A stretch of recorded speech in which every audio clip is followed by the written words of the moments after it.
প্রিয় শিক্ষার্থী, সবাইকে আমার সালাম ও শুভেচ্ছা। আসসালামু আলাইকুম।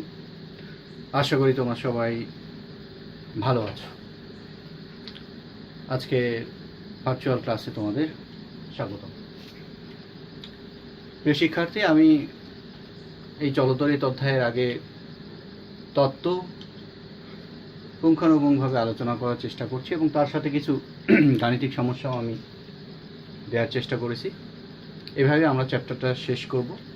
আমরা শুরুতেই একেবারেই শুধুমাত্র গাণিতিক সমস্যা করার জন্য যে সূত্রটির প্রয়োজন, শুধুমাত্র সেই সূত্রটি শিখব না। সেটি জ্ঞানমূলক হয়ে যায় যে সূত্রটি আমি মুখস্থ করলাম শুধুমাত্র অঙ্ক করার জন্য, অথবা এখন এইরকম একটা বিষয় দাঁড়িয়েছে যে কেউ ফিজিক্স বুঝতে চাচ্ছে না, ফিজিক্সটাকে সবাই জ্ঞানমূলক মনে করছে, ফিজিক্সটাকে সবাই গণিত মনে করছে। তাহলে যদি ফিজিক্স এবং গণিত এই দুইটার মধ্যে পার্থক্য না থাকতো, তাহলে দুইটি একই বিষয়ের অন্তর্গত হতো। ম্যাথামেটিক্সে আমরা যেরকম সরাসরি অঙ্ক করতে যাই, ফিজিক্সের যে অনুশীলনী অঙ্কগুলো দেওয়া আছে, আমরা তো সরাসরি সেই অঙ্কগুলো করি না, বা সেই অঙ্কগুলো তো আমাদের সরাসরি এইভাবে আসেও না। কিন্তু এখন ছাত্রছাত্রীদেরকে কিছু কিছু শিক্ষকরা বা যারা ফিজিক্স পড়ায় তারা এরকম শেখানোর চেষ্টা করছে যে শুধুমাত্র থিওরির যে সমীকরণ সে ওইটুকু মুখস্থ করলেই ফিজিক্স হয়ে যায়। কিন্তু ফিজিক্স আসলে জ্ঞানমূলক কোনো জিনিস নয়, এটা একটি বোঝার জিনিস, সেটা একটা আন্ডারস্ট্যান্ডিংয়ের ব্যাপার আছে। তাহলে যদি বোঝার জায়গাটা বা আন্ডারস্ট্যান্ডিংয়ের জায়গাটা তোমার ঠিক হয়ে যায়, তাহলে তুমি একাডেমিক দিক থেকেও স্ট্রং হলে এবং অ্যাডমিশনের টেস্টের জন্যও তুমি সমভাবে উপযোগী হয়ে উঠবে। কেউ যদি মনে করে না, আমি ফিজিক্সটাকে না বুঝেই আমি ভালো জায়গায় চান্স পেয়ে যাব বা ফিজিক্স আমার আয়ত্তে চলে আসবে, এইটা আসলে চিন্তাও করা যায় না, এরকম হতে পারে না। অবশ্যই তোমাকে আগে ফিজিক্সের আন্ডারস্ট্যান্ডিংয়ের জায়গাটা ঠিক করতে হবে। ফিজিক্স কোনো জ্ঞানমূলক জিনিস নয় যে শুধুমাত্র সমীকরণগুলো মুখস্থ করেই তুমি সেটি পুরোপুরিভাবে বুঝে যাবে। তাহলে আমি আশা করি তোমরা আমার কথাটা বুঝতে পারছো, এবং আমার সাথে থাকলে আশা করি তোমরা শুধুমাত্র একাডেমিক নয়, অ্যাডমিশন টেস্টেও ভালো করতে পারবে, যদি তুমি আন্ডারস্ট্যান্ডিংয়ের জায়গাটা আমি যে জায়গায় চাচ্ছি সেই জায়গায় তোমার পৌঁছায়। তো প্রিয় শিক্ষার্থী, আজকে আমাদের আলোচ্য বিষয় যে হুইটস্টোন ব্রিজ নীতি কীভাবে ওহমের সূত্রের সাহায্যে প্রতিপাদন করা যায়। তাহলে লেকচার 2-এ আমরা হুইটস্টোন ব্রিজ নীতি প্রতিপাদন করেছি কার্চফের সূত্রের সাহায্যে। আজকে আমরা সেই হুইটস্টোন ব্রিজ নীতি প্রতিষ্ঠা করতে চাই ওহমের সূত্রের সাহায্যে, এবং তারপর এই দুটো সূত্রের মধ্যে অর্থাৎ ওহমের সূত্র এবং কার্চফের সূত্রের একটা তুলনা আমরা করতে চাই, একটা গাণিতিক সমস্যার মাধ্যমে, যে আসলে উভয় সূত্র ব্যবহার করে কোনো বর্তনীতে যে প্রবাহ মাত্রাগুলোর মান আমরা পাই সেই দুইটা একই হয় কি। অর্থাৎ আমি ওহমের সূত্র দিয়েও কোনো একটা বর্তনীর বা বিভিন্ন রোধের মধ্যে দিয়ে প্রবাহ মাত্রা বের করতে পারি, আমি কার্চফের সূত্র দিয়েও বের করতে পারি। তাহলে এখন আমরা আজকে দেখার চেষ্টা করব যে আসলে উভয় সূত্র দ্বারা বা উভয় তত্ত্ব দ্বারা আমরা যদি কোনো বর্তনীর প্রবাহ মাত্রাগুলো বের করি তাহলে একই পাবো কিনা। তাহলে তোমাদের হুইটস্টোন ব্রিজ সম্পর্কে কিছুটা ধারণা আছে যে হুইটস্টোন ব্রিজ হলো এমন একটি তড়িৎ বর্তনী যার সাহায্যে আমরা রোধের অজানা মান নির্ণয় করতে পারি। তাহলে আমরা আজকে হুইটস্টোন ব্রিজ নীতি প্রতিপাদন করব। হুইটস্টোন ব্রিজ নীতি প্রতিপাদন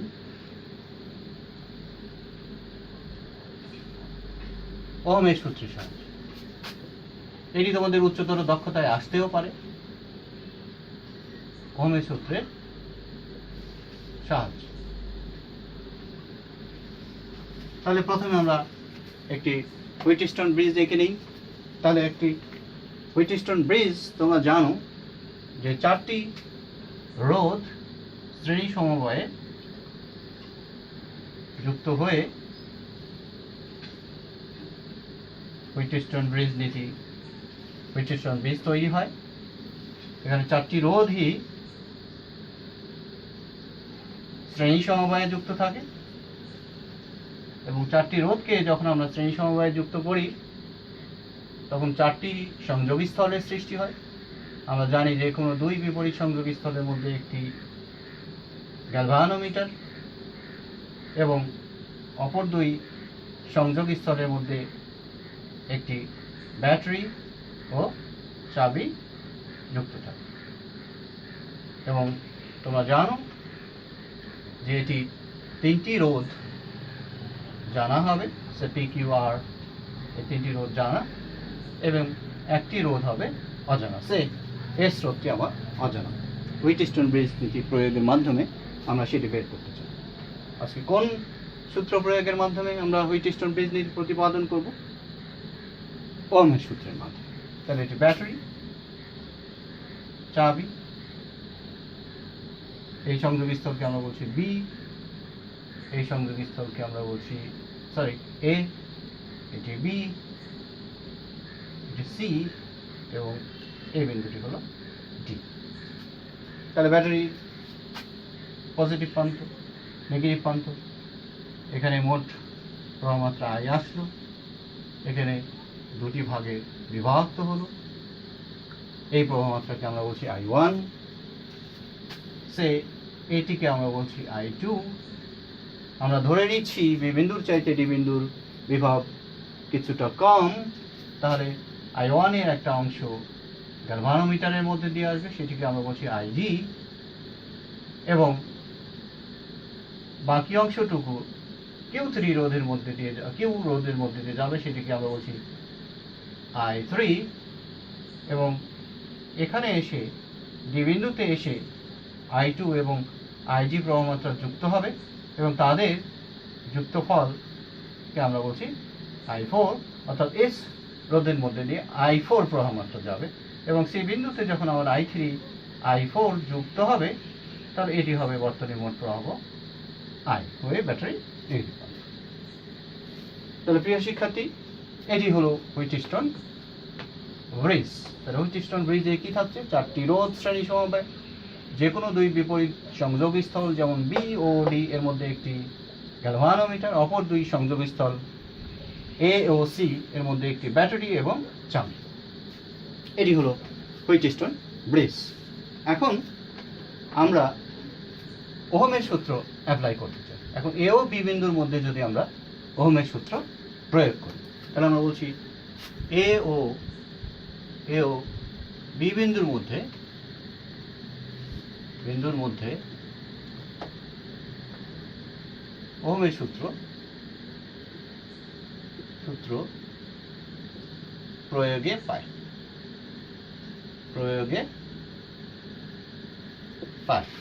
কি পাই? তাহলে এখানে লক্ষ্য করো যে VA minus VB is equal to I1 into P। তোমাদের ওহমের সূত্র জানা আছে যে স্থির তাপমাত্রায় কোনো নির্দিষ্ট উপাদানের তৈরি পরিবাহকের মধ্যে দিয়ে যে পরিমাণ প্রবাহ মাত্রা চলে তা ওই পরিবাহীর দুই প্রান্তের বিভব পার্থক্যের সমানুপাতিক। তাহলে এ ও বি বিন্দুর মধ্যে বিভব পার্থক্য VA মাইনাস VB এবং এই অংশের মধ্যে দিয়ে প্রবাহিত প্রবাহমাত্রা I1 এবং এই অংশটুকু রোধ হচ্ছে P, তারপর I1P is equal to VA minus B। এটি হলো এ ও বি বিন্দুর মধ্যে ওহমের সূত্র প্রয়োগে আমরা পেলাম। কোথায়? Wheatstone bridge. এবার আমরা যদি বি ও সি বিন্দুর মধ্যে ওহমের সূত্র প্রয়োগে আমরা কি পাবো? দেখো যে VB minus VC that will be equal to what? ওর মধ্যে দিয়ে কারেন্ট কত? I3, ওখানে রোধ কত? Q। তাহলে এটি হলো আমাদের ইকুয়েশন নাম্বার 2। এবার যদি আমরা এ ও ডি বিন্দুর মধ্যে ওহমের সূত্র প্রয়োগ করব এ ও ডি বিন্দুর মধ্যে ওহমের সূত্র প্রয়োগে পাই, তাহলে কি পাবো? বিএ মাইনাস ভিডি এই অংশের মধ্যে দিয়ে প্রবাহিত প্রবাহমাত্রা I2 এবং এখানে রোধ হচ্ছে R। তাহলে এটি হলো আমাদের 3 নম্বর সমীকরণ। এবার যদি আমরা ডি ও সি বিন্দুর মধ্যে ওহমের সূত্র প্রয়োগে পাই, তাহলে VD minus VC that is will be equal to এই অংশের মধ্যে দিয়ে প্রবাহমাত্রা কত তোমরা দেখতে পাচ্ছ, প্রবাহমাত্রা I4 এবং রোধ হলো S। তাহলে এটি হলো আমার 4 নম্বর সমীকরণ। প্রিয় শিক্ষার্থী, তোমরা জানো যে হুইটস্টোন ব্রিজের যে কোনো 3টি রোধ, এক্ষেত্রে আমরা ধরে নিয়েছি P, Q এবং R, এগুলো কি হবে? জানা এবং পরিবর্তনশীল। এখন আমরা কি করব যে 3টি যে জানা রোধ P, Q, R এগুলোর মান পরিবর্তিত করে এমন অবস্থার সৃষ্টি করব যাতে বি বিন্দু আর ডি বিন্দুর বিভব সমান হয়। যখনই বি বিন্দু এবং ডি বিন্দুর বিভব সমান হবে তখনই গ্যালভানোমিটারের মধ্যে দিয়ে কোনো তড়িৎ প্রবাহিত হবে না, অর্থাৎ গ্যালভানোমিটারের প্রবাহমাত্রা IG সেটি ইজিক্যাল টু কি হবে? 0 হবে। তাহলে আমরা বলছি যে পি কিউ আর পরিবর্তন করে এমন অবস্থার সৃষ্টি করব যাতে করে কিনা ওই বি বিন্দু এবং ডি বিন্দুর মধ্যে কোনো বিভব পার্থক্য না থাকে। তাহলে তখন গ্যালভানোমিটারের মধ্যে দিয়ে কোনো কারেন্ট প্রভাবিত হবে না, গ্যালভানোমিটারের কাঁটা কোনো বিক্ষেপও দিবে না, গ্যালভানোমিটারের কাঁটা স্থির অবস্থায় থাকবে এবং সেটাকেই আমরা বলছি ব্রিজের ভারসাম্য অবস্থা বা নিস্পন্দন অবস্থা। তাই যখন VB is equal to VD তখন IG is equal to 0। তাহলে তোমরা দেখো যদি IG is equal to 0 হয় তাহলে I1 সমান হবে I3, কারণ A B C এই পথটি একটা সিরিজ, একটা শ্রেণীতে যুক্ত থাকা দুটো রোধ, তাহলে দুটোর মধ্যে দিয়ে প্রবাহমাত্রা সমান হবে এবং I1 is equal to হবে I3। একইভাবে ADC এখানে R ও S এরাও শ্রেণী সমবায়ে যুক্ত, সেক্ষেত্রে আর এর মধ্যে দিয়েও প্রবাহমাত্রা যা হবে এস এর মধ্যে দিয়েও প্রবাহমাত্রা কি হবে? একই হবে। তাহলে একই হলে তখন এই ক্ষেত্রে আমরা তাহলে কি লিখতে পারি যে এক্ষেত্রে I1 will be equal to I3 এবং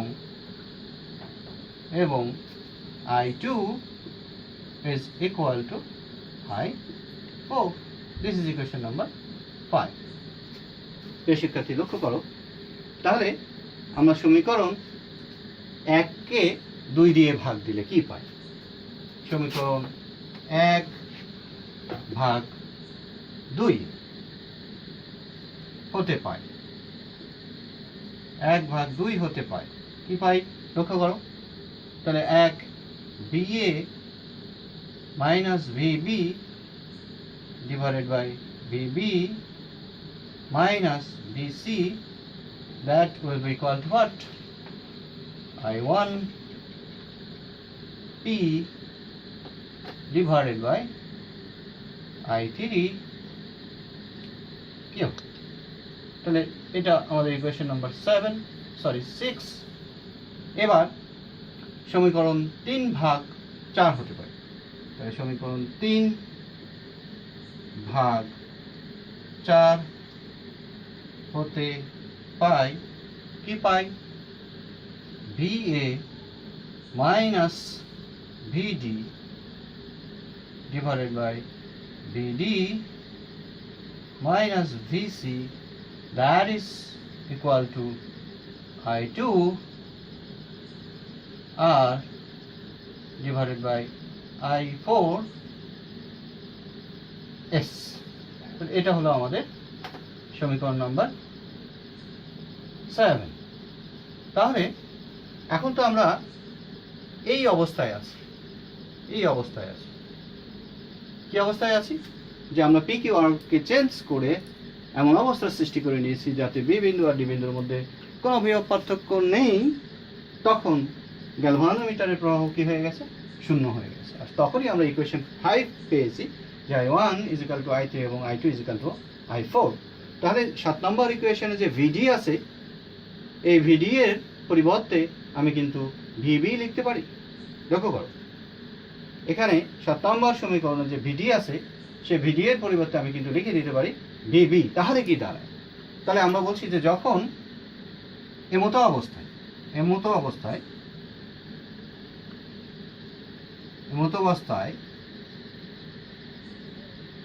VB = VD, তাহলে আমরা 7 নম্বর সমীকরণকে এইভাবে লিখতে পারি যে VA - VB / VB - VC = I2 R / I4 S। This is equation number 8। তাহলে প্রিয় শিক্ষার্থী, লক্ষ্য করো, এখন আমাদের সমীকরণ 6 এর বাম পাশ এবং সমীকরণ 8 এর বাম পাশ সমান হয়ে গেছে। আবার লক্ষ্য করো, সমীকরণ 6 এর বাম পাশ VA - VB VB - VC এবং 8 এরও বাম পাশ VA - VB VB - VC = I2 R / I4 S। তাহলে সমীকরণ 6 ও 8 থেকে আমরা কি পাই? যেহেতু সমীকরণ 6 ও 8 এর বাম পাশ সমান, অর্থাৎ ডান পাশও হবে সমান। তাহলে এখন আমরা বলতে পারি যে সমীকরণ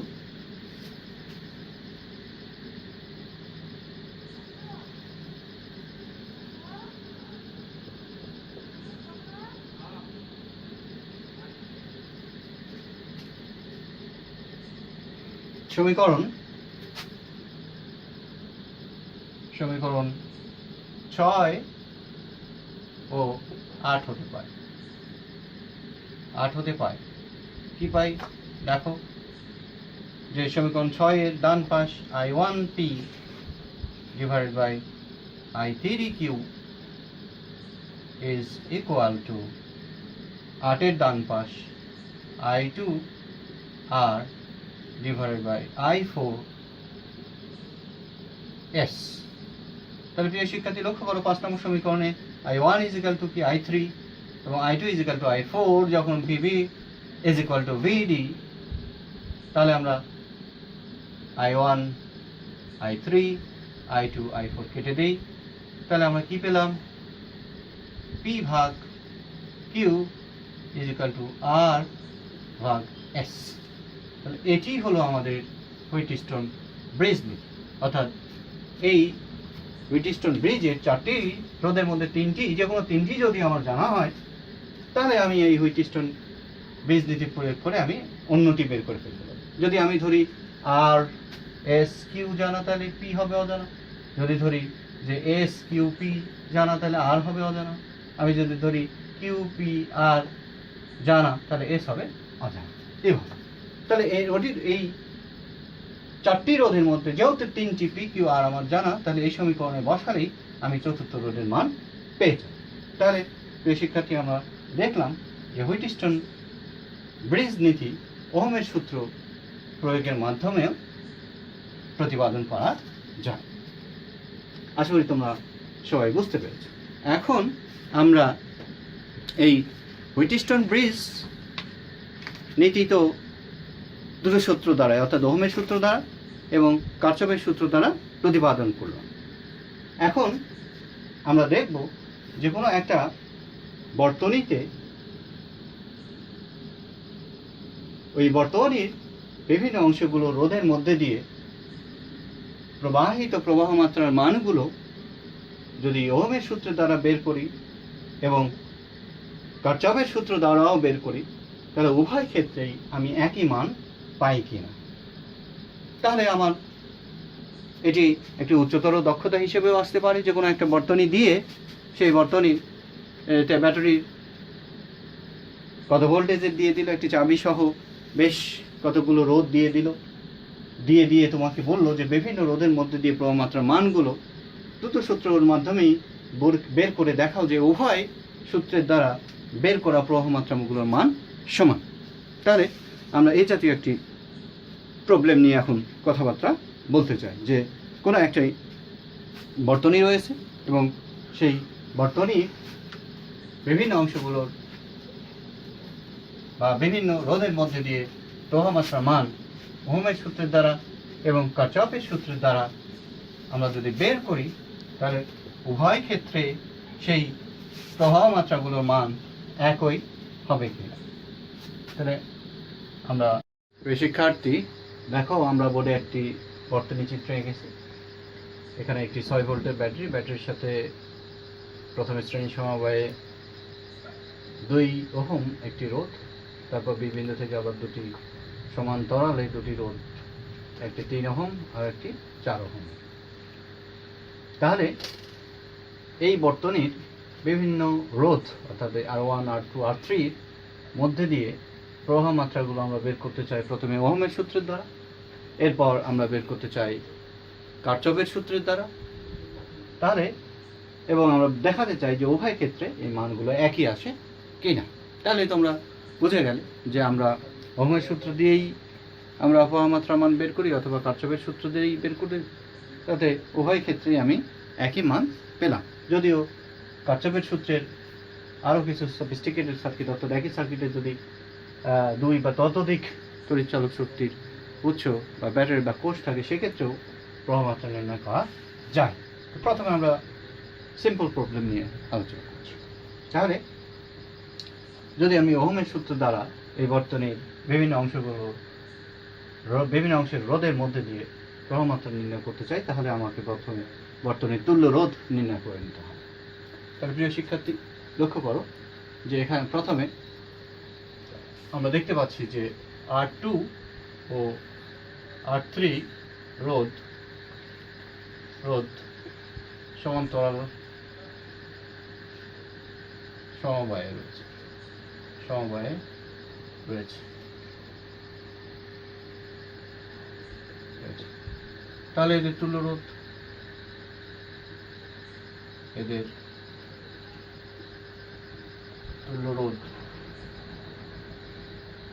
আমরা বলছি RP। তাহলে 1 divided by RP is equal to 1 divided by R2 plus 1 divided by R3. তাহলে RP is equal to product divided by sum.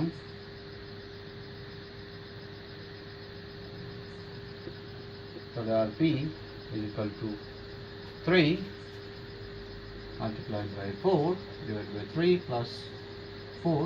তাহলে RP এর মান আমরা পেয়ে গেলাম মোটামুটি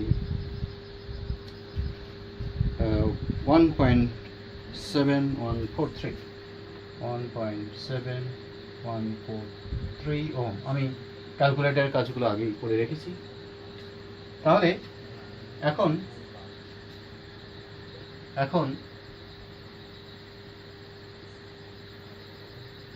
R1 এর সাথে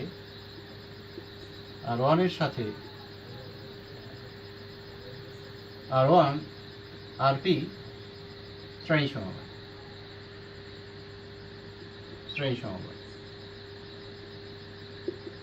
তাহলে এদের তুল্য রোধ RS। তাহলে RS is equal to R1 plus RP, that is 2 plus 1.7143, that is 3.7143 ohm. তাহলে ব্যাটারির ভোল্টেজ কত? 6 ভোল্ট। তাহলে আমরা জানি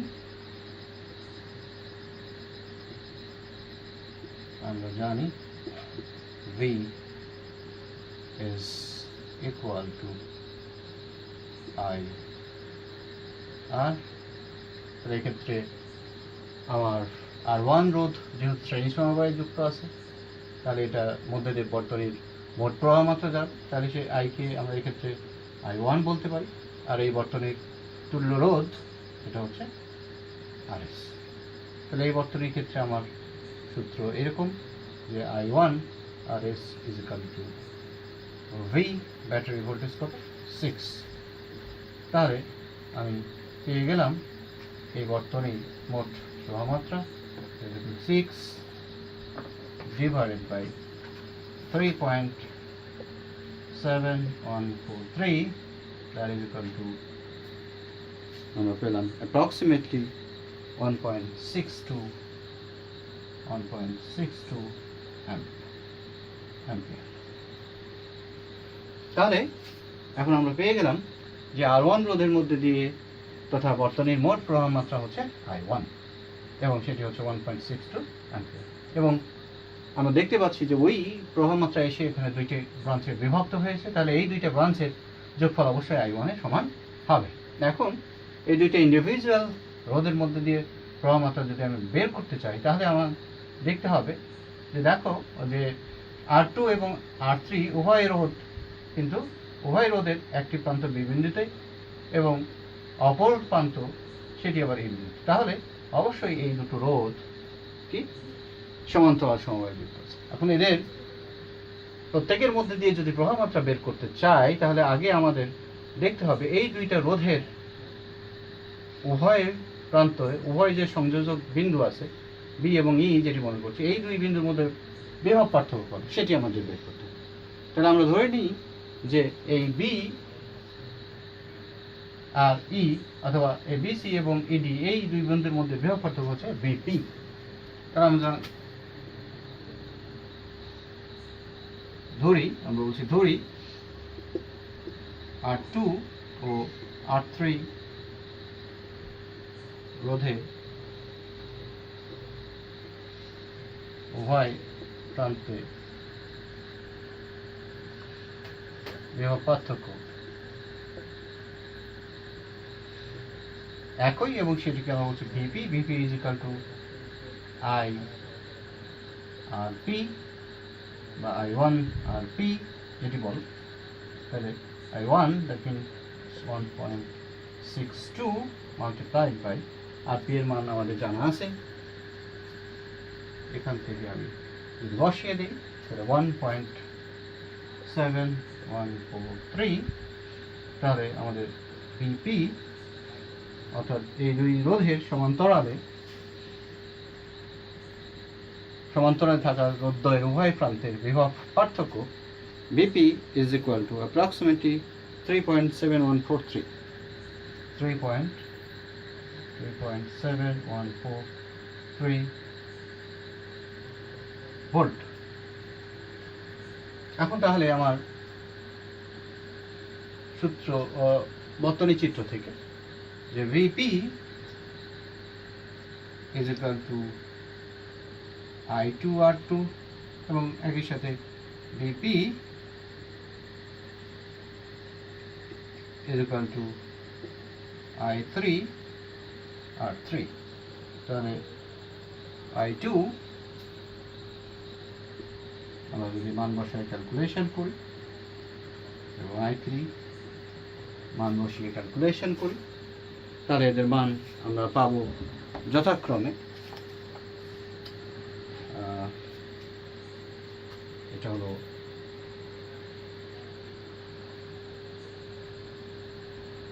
বিপির মানটা আমার মনে হয় একটু কারেকশন করতে হবে। বিপির মান BP that is equal to 2.7772 volt। তাহলে is 2.7772 divided by 3, এটা 2.777 divided by 4, তাহলে আমাদের I2 is equal to যে মানটা আমরা পেলাম সেটি ক্যালকুলেটরে চাপলে I2 is equal to 0.9253 ampere এবং I3 that is equal to 0.92 তার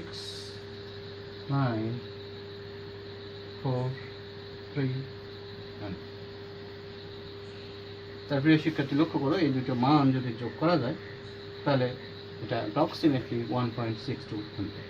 অর্থাৎ আমাদের এই অঙ্ক নিয়ে কোনো সন্দেহ নেই। এখন তাহলে আমরা যে মানগুলো পেলাম ওহমের সূত্রের সাহায্যে, তাহলে সেই মানগুলো আমরা লিখে রাখতে চাই, যাতে করে কিনা আমরা পরবর্তীতে কারচফের সূত্রের দ্বারা পাওয়া মানের সাথে কম্পেয়ার করতে পারি। তাহলে ওহমের সূত্রের সাহায্যে আমরা পেলাম, ওহমের সূত্রের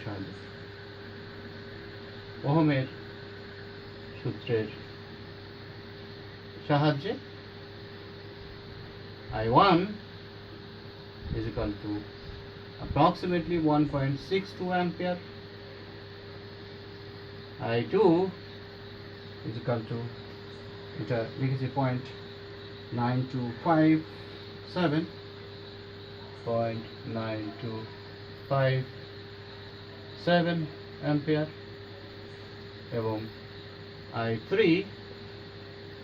is equal to 0.6943 অ্যাম্পিয়ার।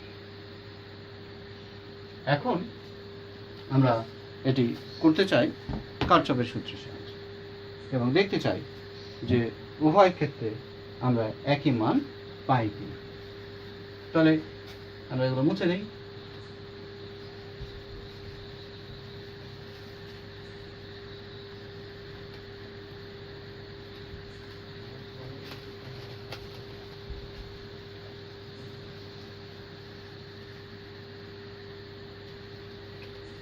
এখন যদি আমরা কারচফের সূত্রের সাহায্যে করতে চাই, তাহলে কারচফের ফার্স্ট ল তোমার মনে আছে, বর্তনীর কোনো বিন্দুতে মিলিতেও প্রবাহ মাত্রাগুলো বীজগণিতিক সমষ্টি শূন্য। তাহলে বি বিন্দুতে যদি আমরা কারচফের প্রথম সূত্র ফেলি, দেখো বি বিন্দুতে প্রবাহ মাত্রা আসলো I1 এবং বের হয়ে গেল I2 এবং I3।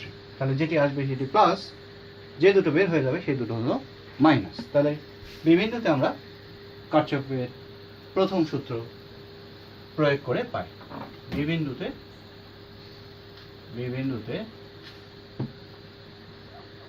কারচফের প্রথম সূত্র প্রয়োগে পাই।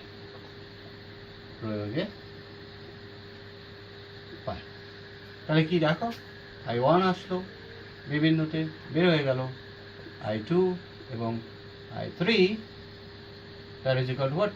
0। তাহলে এখান থেকে আমরা পেলাম একটি সমীকরণ I1 is equal to I2 plus I3. So this is equation number 1. এবার আমাদের বদ্ধবর্তনী কল্পনা করতে হবে। তাহলে এখানে অনেক রকম বদ্ধবর্তনী হতে পারে, A B E F A হতে পারে, A B C D E F A হতে পারে, B C D E F A, নানা রকম হতে পারে। তাহলে আমরা যে বদ্ধবর্তনী কল্পনা করছি, ধরে নিই আমরা বদ্ধবর্তনী A B E F A। তাহলে A B E F A বদ্ধবর্তনীতে কারচফের দ্বিতীয় সূত্র প্রয়োগে পাই।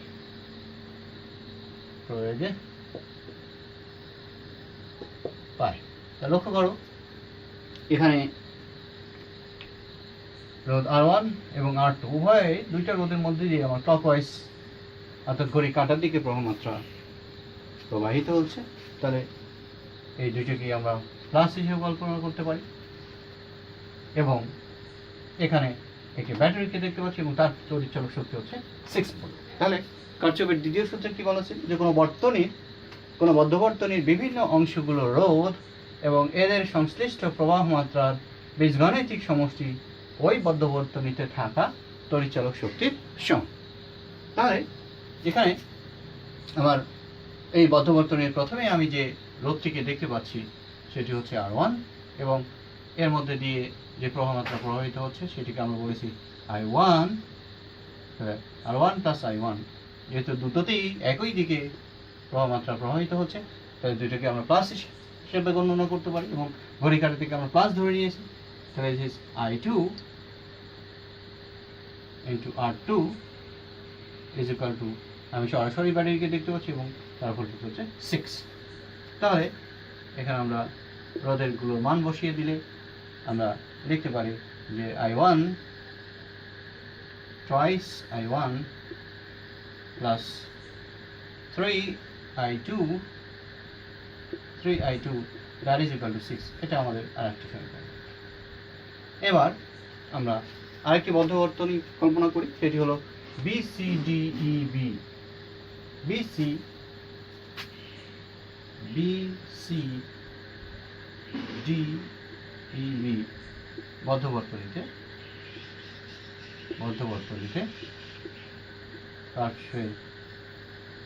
কার্চফের দ্বিতীয় সূত্র প্রয়োগে পাই। তাহলে দ্বিতীয় সূত্রে এখানে লক্ষ্য করো যে দ্বিতীয় যে বদ্ধ বর্তনী সেটিতে R3 রোধের মধ্যে দিয়ে ঘড়ির কাঁটার দিকে বিদ্যুৎ প্রবাহিত হয়েছে, কিন্তু R2 রোধের মধ্যে দিয়ে কিন্তু ঘড়ি কাঁটার বিপরীতে BC হয়ে আসলে ঘড়ি কাঁটার দিকে, কিন্তু এই দিকে আসলে সেটি এই R2 তে ঘড়ি কাঁটা কিন্তু বিপরীতে। তাহলে এটিকে যদি তুমি বলো, এই প্রবাহমাত্রাকে যদি আমরা বলি প্লাস, তাহলে এটিকে অবভিয়াসলি বলতে হবে মাইনাস। এবং লক্ষ্য করো প্রিয় শিক্ষার্থীরা যে BCDEB বদ্ধ বর্তনী কিন্তু আমি সরাসরি কোনো তড়িৎ চালক শক্তির উৎস দেখতে পাচ্ছি না, তড়িৎ কোষ বা ব্যাটারি দেখতে পাচ্ছি না। তাহলে ইজ ইকুয়াল টু হোয়াট? 0। তাহলে এখানে আমরা বলতে পারি যে R3I3 minus R2I2 is equal to, কোনো ব্যাটারি আমি দেখতে পাচ্ছি না, তাহলে that is equal to 0। তাহলে আমরা বলতে পারি যে R3 অর্থাৎ 4I3 minus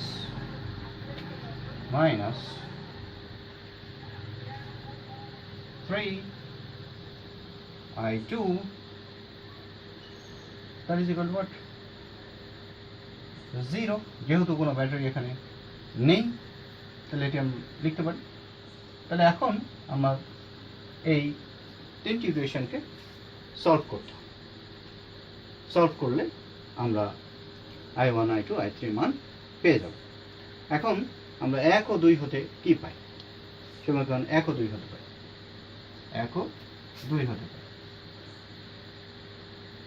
পাই, তাহলে এখানে 2I1 রয়েছে, তাহলে I1 is equal to I2 plus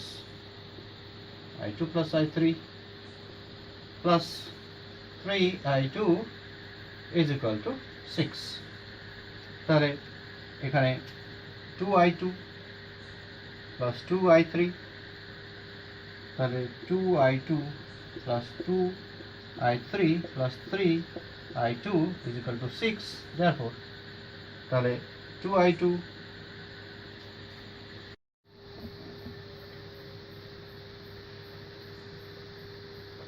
2I3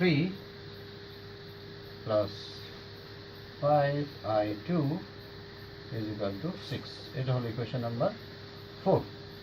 এখন যদি আমরা ইকুয়েশন নাম্বার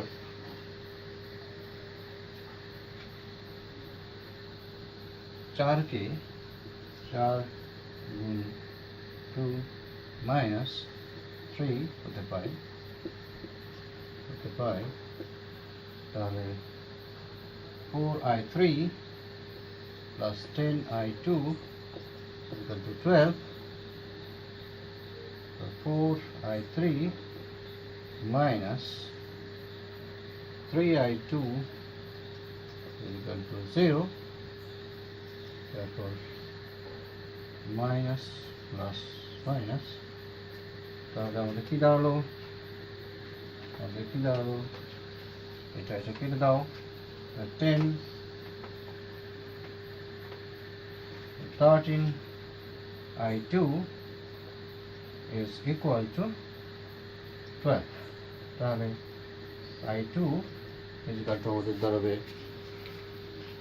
0.293 অ্যাম্পিয়ার।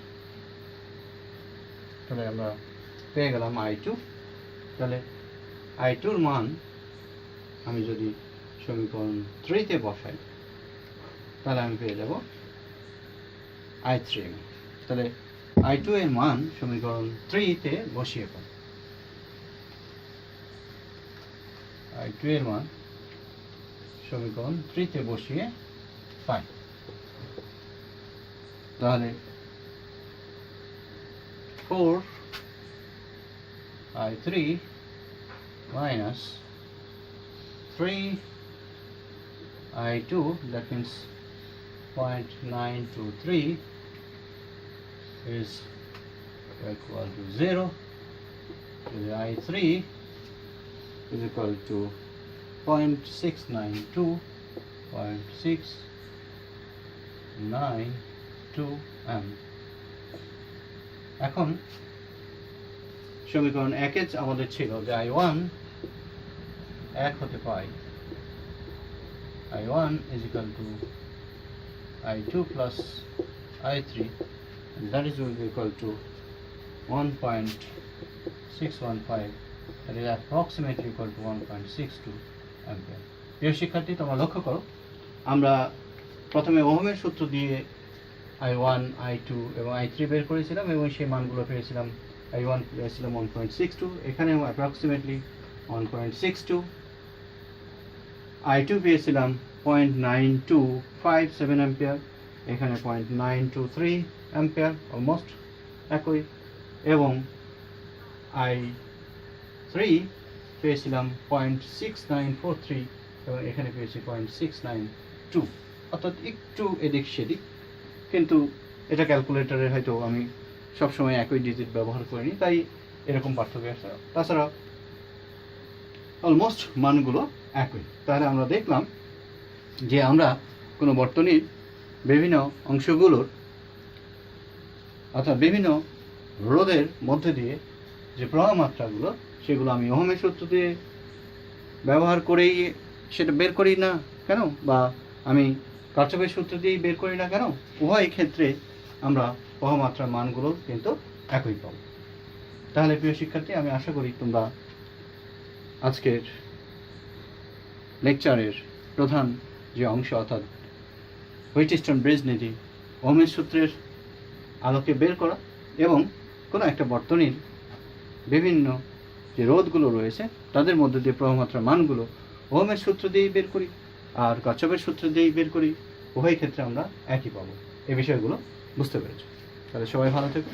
আমরা আগামী লেকচারে এই হুইটস্টোন ব্রিজের একটি পরীক্ষামূলক অর্থাৎ প্র্যাকটিক্যাল বর্তনী নিয়ে আলোচনা করব। সবাই ভালো। আসসালামু আলাইকুম।